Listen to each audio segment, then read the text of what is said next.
दोस्तों, स्वागत है हमारे YouTube चैनल समृद्धि में। कैसे हैं दोस्तों आप सब? अपनी बातें कमेंट बॉक्स में लिख करके जरूर बताइएगा।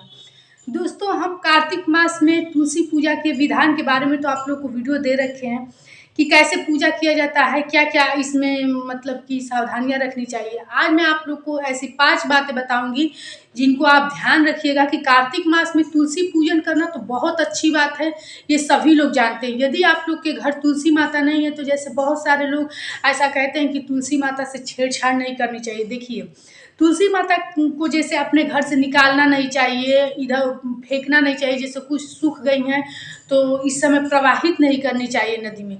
लेकिन तुलसी माता को कार्तिक मास में ला करके अपने घर रोपण करके और पूजा करना, ये तो अति उत्तम बात है। ये सोचिए कि विष्णु भगवान को इससे बहुत प्रसन्नता मिलती है।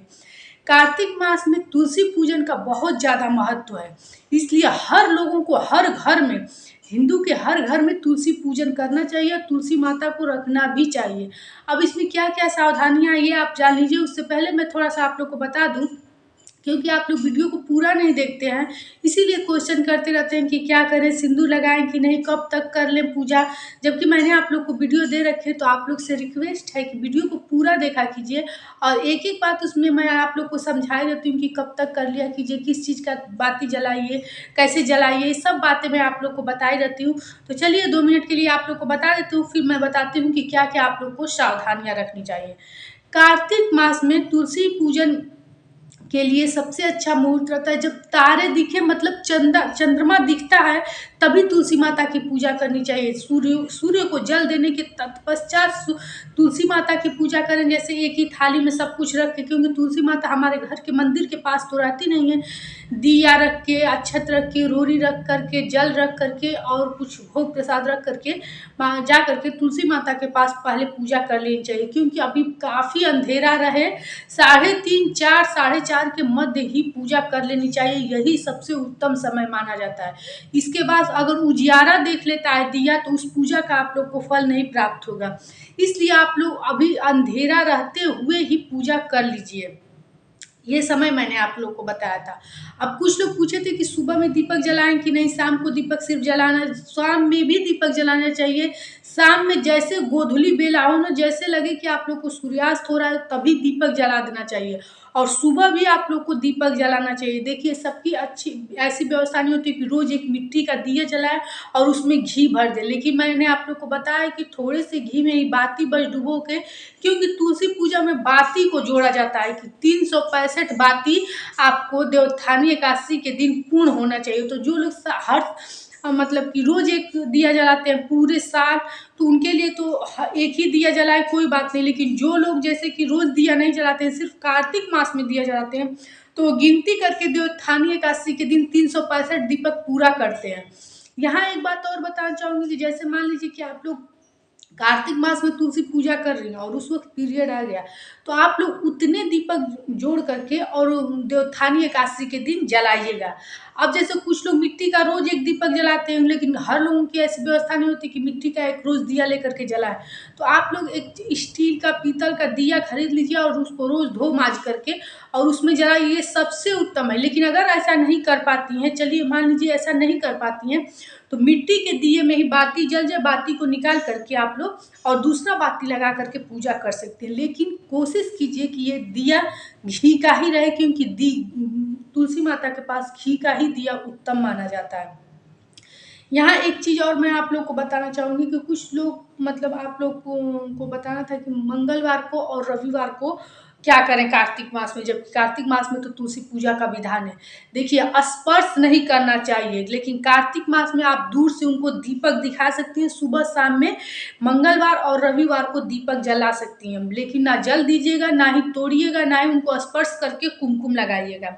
कुछ लोगों का कहना था कि जैसे कि सिंदूर लगा सकते हैं, नहीं लगा सकते तो चंदन लगाने। देखिए, कभी भी महिलाओं को और देवियों को कभी भी चंदन नहीं लगाना चाहिए, ये देवताओं और पुरुषों के लिए है। तो चाहे पीला चंदन हो, चाहे किसी भी रंग का चंदन, मतलब तुलसी माता को मत लगाइएगा और सिंदूर मत लगाइएगा। तो सिंदूर तो देवोत्थानी एकादशी के बाद आप लगा सकते हैं, लेकिन चंदन आप कभी भी मत लगाइएगा, किसी भी देवी को मत लगाइएगा। कुमकुम लगा दीजिएगा, आप लोग सिर्फ उनको कुमकुम लगाना चाहिए, या हल्दी का भी टीका लगा सकती हैं।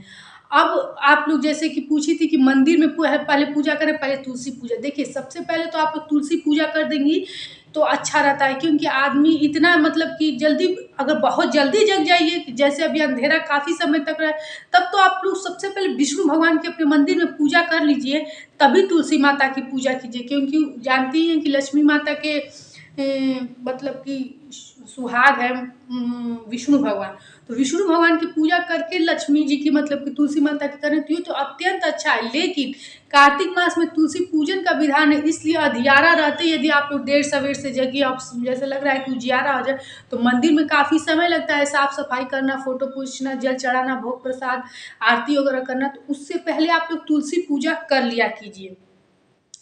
अब मैं आप लोग को बता रही हूँ कि जैसे कैसे आप लोग शुरू करेंगे तुलसी पूजन। देखिए तुलसी पूजन के लिए आप लोग कार्तिक मास के प्रारंभ में, या अब तक नहीं भी लाएंगे तो कोई बात नहीं, अब भी ला करके रोपण करके और तुलसी माता के गमले में स्वास्तिक बना दीजिएगा और साफ सफाई का विशेष ध्यान दीजिएगा। तुलसी पूजन का मतलब वहाँ साफ सफाई का पूरा ध्यान दिया जाता है, और 1 लोटा जल, रोरी और अक्षत का आसन दिया जाता है दिए को। तो दिए को अक्षत का आसन दे करके आप लोग मतलब कहा जाता है इससे लक्ष्मी प्रसन्न होती है। और जो भी आप लोग को यदि मंत्र पता है तो कोई बात नहीं, मंत्र से ही आप लोग पूजा कीजिए।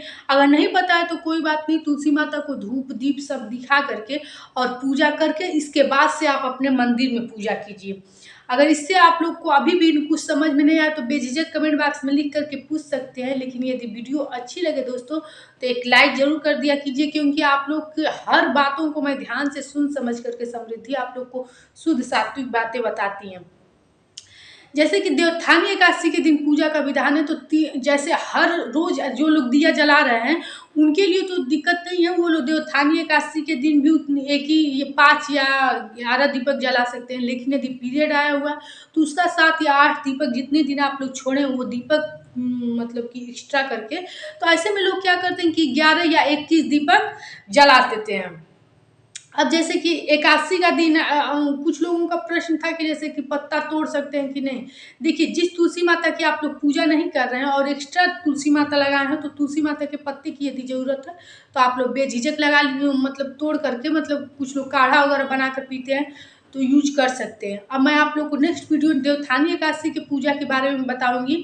तो दोस्तों फिर मिलेंगे एक नए वीडियो के साथ। यदि वीडियो अच्छी लगी हो तो एक लाइक कीजिए, चैनल को सब्सक्राइब कीजिए, ताकि ऐसी ही शुद्ध सात्विक जानकारी आप लोग को समृद्धि देती रहे। जय श्री राम।